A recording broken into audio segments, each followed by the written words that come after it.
মহাসেনা, যুদ্ধ জয়ৰ প্ৰত্যাশালৈ এইদৰে ভয় কৰিলে মৃত্যু যে নিশ্চিত তাৰ কোনো সন্দেহ নাই। অগ্নিযুগৰ প্ৰতাপী যোদ্ধাৰ যদি ৰণাংগনত তৰোৱাল কপে, কি সাহসেৰে শত্ৰুক ফেটিব দেশ বচাবলে।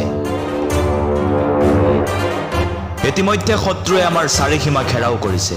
উত্তৰে মানাহ নৈ পাৰত চলিছে যুদ্ধ বিজয়ৰ কচৰত। এনে সংকটৰ সময়ত অতি চতুৰ আৰু তাৎক্ষণিক ৰণনীতি অৱলম্বন নকৰিলে শত্ৰুৰ হাতত গোলাম হৈ মৰিব লাগিব। গতিকে শত্ৰুপক্ষলৈ খবৰ পঠিওৱা হওক যে এই কুমাৰ সাম্ৰাজ্যক মষিমূৰ কৰিবলৈ হ'লে ইমান অকণমান সেনা কেতিয়াও যথেষ্ট নহয়। কিন্তু ৰুদ্ৰাক্ষ, শত্ৰুৰ সেনাতকৈ দেখোন আমাৰ সেনাহে কম আছে। শত্ৰুক কেনেকৈ বিপথে পৰিচালিত কৰিব লাগে সেয়া মই চম্ভালিম মহামন্ত্ৰী। আপোনালোকে মাথোন মোক একাগ্ৰতাৰে সহযোগ কৰি যাওক। মোৰ দেশৰ গৰিমা অটুট ৰখাৰ স্বাৰ্থত যিকোনো অসম্ভৱকো কৰিবলৈ মই কুণ্ঠাবোধ নকৰোঁ।